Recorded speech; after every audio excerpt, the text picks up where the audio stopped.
Hello everyone, my name is Zeph and welcome to the Star Network podcast. Today we'll have with us our special guest, Kachi, who's the founder and CEO of Beauty Atelier.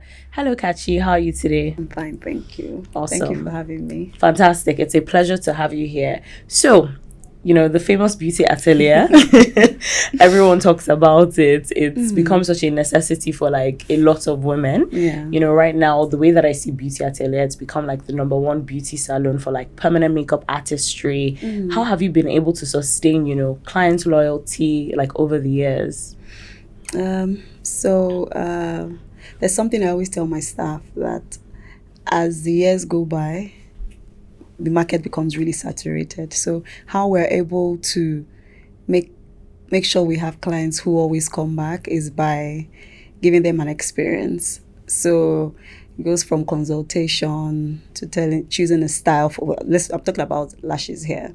So how we consult with the clients, how we give them pre-care, aftercare. Basically, it's not just lashes you're getting done.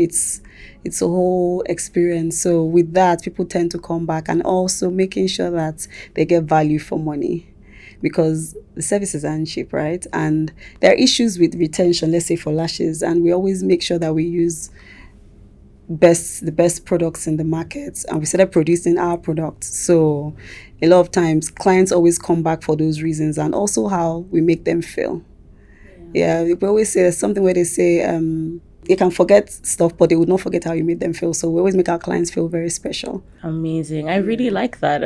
Absolutely. And I think even just from like a customer's perspective, a lot of brands, as you said, they think they're just providing a service. But the key thing is, how do you actually make that person feel? How does that experience become memorable? And I think Beauty Atelier has already like ticked that box. People are always going back. One thing I know about your brand is client retention, whether it's lashes or microblading. And you also do like piercings and tattoos as well. Yes, piercings, tattoos. And we have now expanded into paramedical tattooing. Oh, what's that? So there are 3 categories. There's scar camouflage, stretch mark camouflage, and areola reconstruction. So for people who have had mastectomies. Wow, that's amazing. I feel like, so the thing is, when I hear like beauty salon, it feels like yours has even expanded to something more like medical. Is this because of like your education background? How do you have this knowledge to be able to, offer these services? So because we already said we're going to only do semi-permanent makeup, so I just said to just expand into other things, still semi-permanent.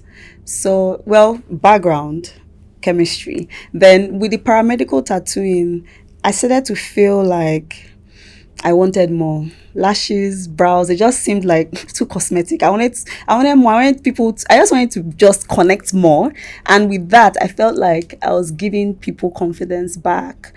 I've met with clients where I did someone's stretch mark camouflage recently. She has had kids, and with the results we got, she sent me a voice note and she was crying. And wow, so I loved that, and I was like, I'm going to do more of this. But we don't post it a lot on the page because some people are like, oh, don't post my picture, it doesn't show your face. But that's fine. That's amazing. I think even just hearing that passion like come through, it shows that what you're doing is so impactful. I think a lot of businesses can resonate with that. Like, how do you create impacts beyond just here's a service that every other brand is doing? I don't know any other beauty brand that does that service. And like you say, it's new. Exactly. A lot of women suffer from stretch marks, but it's great to hear about the success. But I know that running a business also comes with its own challenges. What are those pain points to even just being functional or managing clients' retention? Right now, the economy. We used to buy. I remember when I used to buy 1,000 liters of diesel for 365,000, and now it's 1.6 million. It's ridiculous. We've increased salaries 3 times. We increased twice last year and early this year, and we only increased our price once between 2021 and now. So sometimes I'm like, our profit margin has really reduced, but we have to keep pushing. Then we have issues with we don't have those issues anymore. That used to be a pain point for me.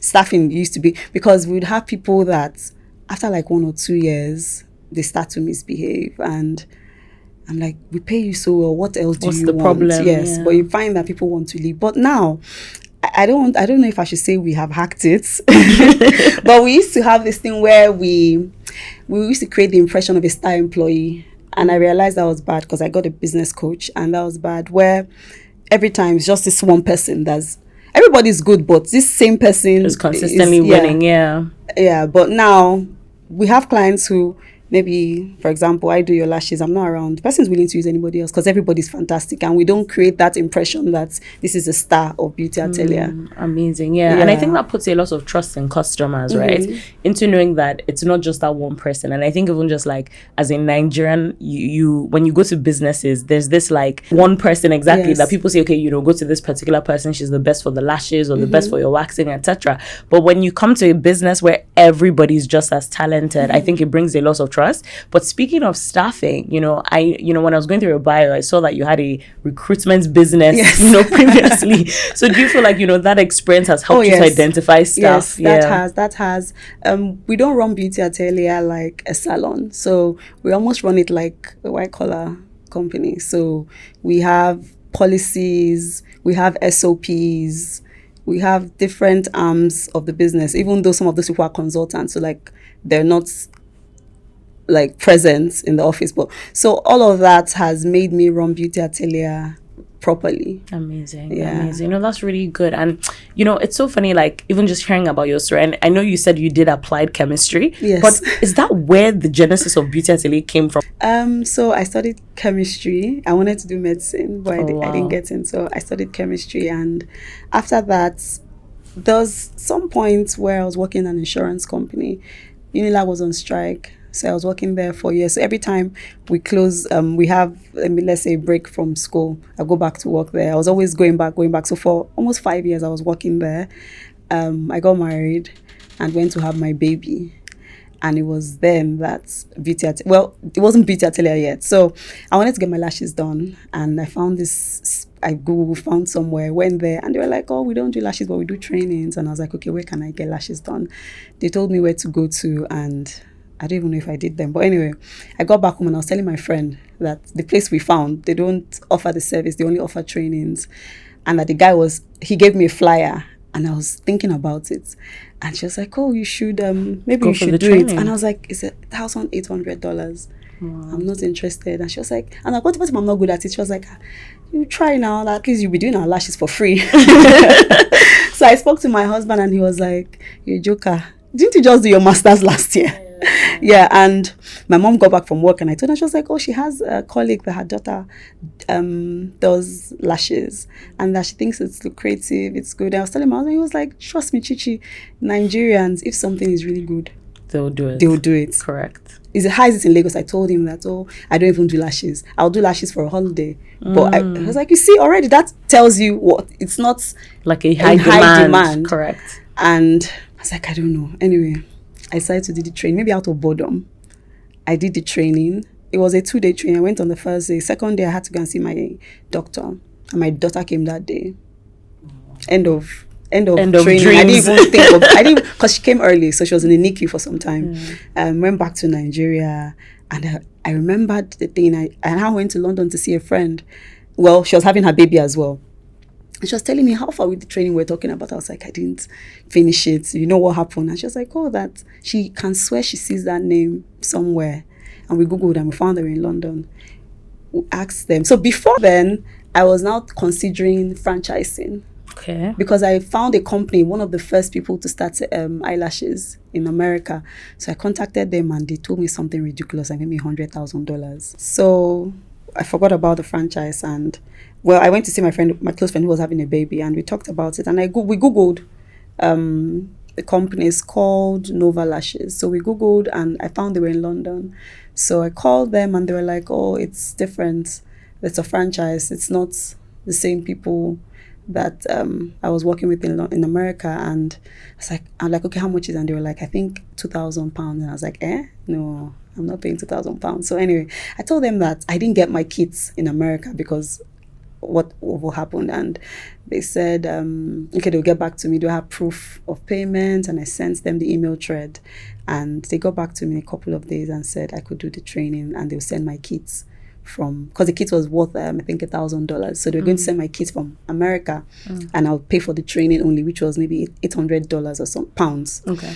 And that was how it started. Before I left, I was like, okay, what can I add with lashes? It just felt like just lashes. I should add something. So I learned how to groom brows.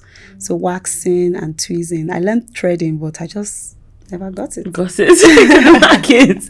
Yeah, so I learned how to groom eyebrows and how to wax the whole body. But after some time, I stopped that because it just takes too much time. Anyway, came back, was practicing from home, was working on my friends, and before I knew it, I couldn't let people come because my friends would tell their friends, and it was now strangers. So I now rented a small space at Central Mall, 35 square meter space. And it was just me and one of my client's junior sister. She was my receptionist. Oh, wow. Then I taught her how to groom eyebrows. And next thing she started grooming eyebrows, and I had to get another receptionist. Then I was like, okay, let's start doing nails. We added nails and pedicure. I started doing lashes, grooming eyebrows. Now the company, I learned how to groom eyebrows with everlasting brows. Then they were called Sleek Brows. We're following each other on Instagram. So I used to tag them a lot. And they now said, oh, there's this thing called 3D brows. You should learn it. They sent me a DM or something. I don't remember. And that's how I went. COVID changed the game because now you don't have to go to the end of the world to learn anything. Correct. So I went to London, I think in December or so, went to do the training, came back, and that's blew. So 3D brows are like sculpted brows, gel sculpted brows. They last 3 weeks, 2 to 3 weeks. After some time, I don't know, they got the formula wrong and the product wasn't great anymore. So we started getting people complaining about it, so I wasn't offering as much. And next thing, they sent me an email, something is here, Everlasting Brows. So they changed the name of their company as well. And I was like, what's that? And they were like, oh, it's semi-permanent makeup. I was skeptical a bit, but anyway, I went for the training again, came back, and game changer. Yeah. I was the first person to start doing semi-permanent makeup. And semi-permanent makeup, in layman's terms, is it just like the microblading? So microblading, ombre brows, eyeliner, lips, freckles. No, I think that's really incredible. Like even just hearing about it, and you know, I go on your page and I see some, like I save them. I'm like, oh, okay, I'm gonna do, you know, brow lamination or something, and I just don't do it. But I do have friends who have used your services, and it is a game changer for them. So well done. But speaking about, you know, nails, you know, you mentioned that you are offering like nail services. I also noticed that you have a partnership now with Base Coast. Congratulations. Yes, thank you. So Beauty Atelier has also expanded to Abuja in collaboration with Base Coast. How has that collaboration been like, you know, for your business? Has it, you know, improved operational efficiency? What has that been like? So we're able to get clients from each other. So she has her Base Coats. They have their own client base. Plus so a lot of times people would come in to get their lashes done and they'll get their nails done. So a lot of time we've just been able to gain from each other that way. Also, in regards to costs, we split costs, so that has also driven our running costs down. Our manager is the same person, receptionist is the same person, cleaner is the same. We share the cost of diesel and all of that. Clientele base has increased. And like, I feel for a lot of businesses who probably want to partner, collaborate with brands, and like you said, it helps with, you know, cost efficiency. But what practical steps or advice can you give to people who want to probably do like brand collaborations and maybe they're just afraid to, or they don't actually know how to go about it? I think maybe people fear, if I collaborate, you know, it's going to lead to like a dispute or something.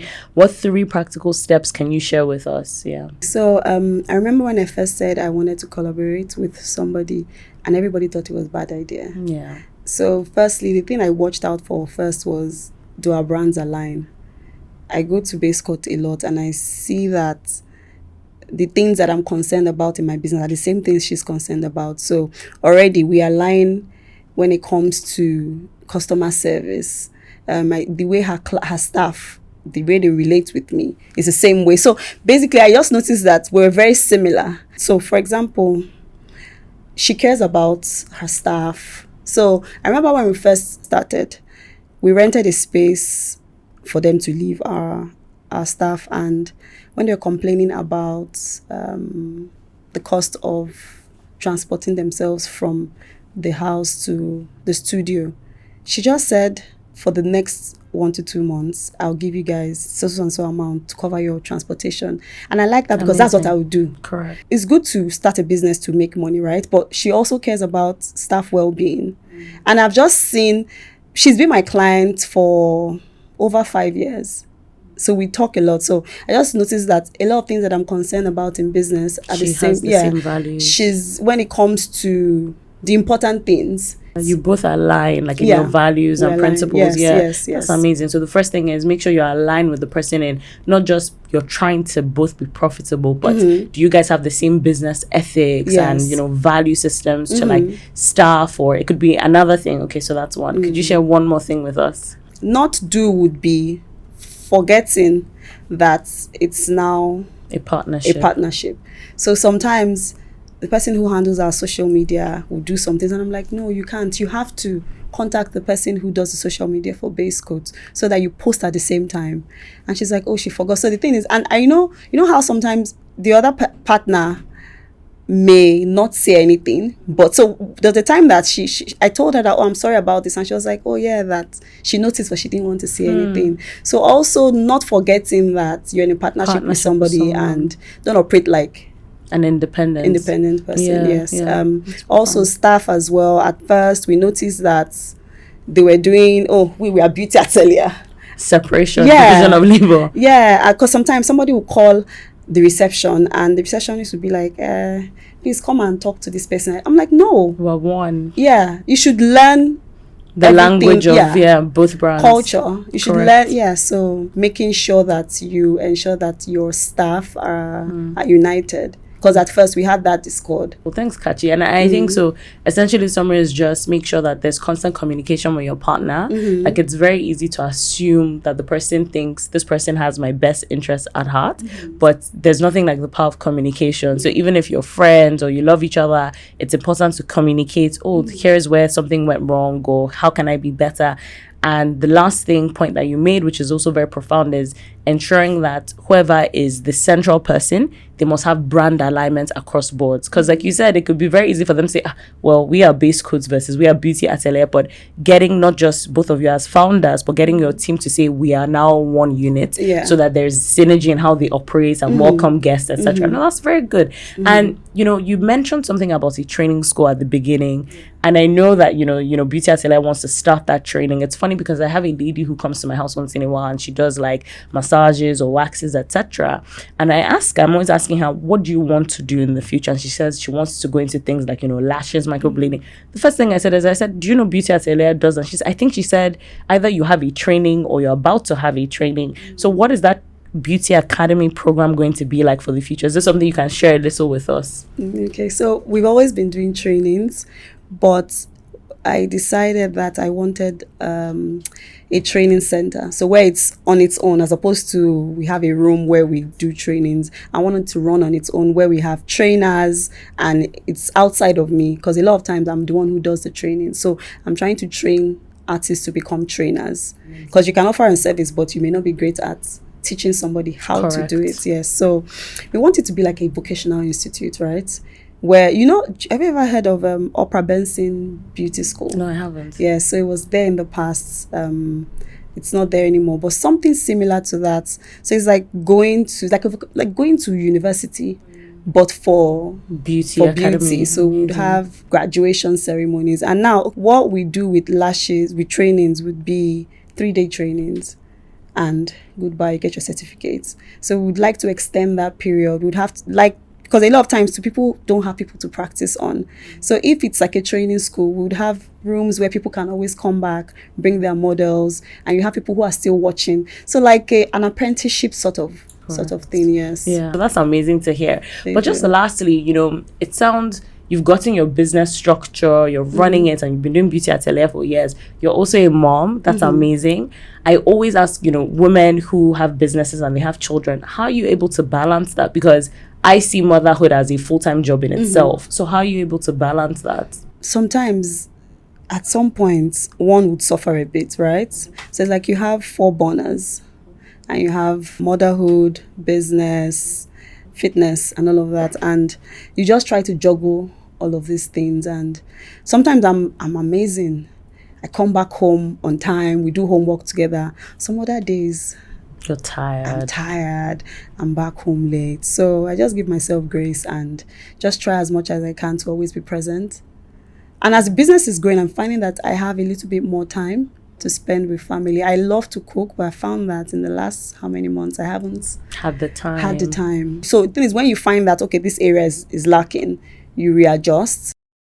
And you try and balance. And I like that. So the reality is just sometimes one is prioritized versus the other, and it just goes in a full circle. But the thing is, I like what you said about grace, having to just give yourself grace. It can never be perfect, and you just learn on the job. It's good. And then just, lastly, Kachi, I know when I was reading your bio, you're such an advocate for women's health. You're actually also big on impact. And what I love about business owners is hearing the other side of what they're interested in and passionate about. It's not just about permanent makeup artistry, but you're also very big on impact. Why women's health? Where did that come from? Because I had issues. Yeah. So after I had my daughter, a few years later, I tried to have another baby, and I lost the baby at 5 months. I had an evacuation, and I was getting pregnant like every 2 to 3 months. I'd lose it again. So I had 5 miscarriages, and at some point I met a doctor who did some tests, and she found that I had something called APS. It's called antiphospholipid syndrome, where your body creates this protein that fights anything that's foreign. So once she was like, once you get a missed period, let me know. So the next month I got a missed period, and she was like, wow. And I went back, and I started taking these injections called, I don't remember the name anymore, but basically they are blood thinners. So I took those injections till I had my son. Well, from my doctor, she says a lot of people have these issues, but they do not even know. Because now with APS, the APS that I have, it hasn't gone. Because a lot of times you can get diabetes when you're pregnant, but once the baby comes, then it's gone. It's still there, but you see, so now when I'm traveling, I have to take blood thinners because the pressure air. Yeah. So if I didn't have that issue, I wouldn't have known that I had blood clot issues. Yeah. So she was saying that a lot of people, especially people that are not very privileged, have these issues and they do not know. And she started this research. MRH collective. It's a foundation. She started that, and month to month I contribute towards it. Amazing. No, thank you for sharing that with us. I think a lot of people in the audience could probably even relate to maybe someone is going through something very similar or doesn't even have the awareness about it. Now they can learn. So I like that, you're also giving back in an impactful way beyond just being a businesswoman. So just lastly, I ask every guest this: what is your favorite quote and why? My favorite quote would be, trust is built on consistency. Yeah. And it would be because that's what has brought me this far. Consistency in everything that I do personally in regards to my family, work, fitness. It's just consistently doing the right thing. Yeah, so consistency takes you far. And it's so funny because I think a lot of people preach about consistency, but I think even just being disciplined or the willingness to be consistent is another thing, but that's a different topic. But Kachi, it's been so great to have you. Thank you. I'm glad the audience would have learned so much about Beauty Atelier beyond all the glitz and the glam, just running a business. So thank you for your time and for being here. Thank you. Guys, you've heard from Kachi on the Beauty Atelier story. If you'd like to hear more on the Star Network podcast, don't forget to follow us on all our channels at the Star Network Pod on Instagram. We're also on LinkedIn, X, and on TikTok. And if you want to know more about Beauty Atelier, to get their services or join any of the trainings, don't forget to follow their handles. Kachi, what's the handle for Beauty Atelier? It's Beauty Atelier International. Fantastic. At Beauty Atelier International. So until next time, guys. Bye.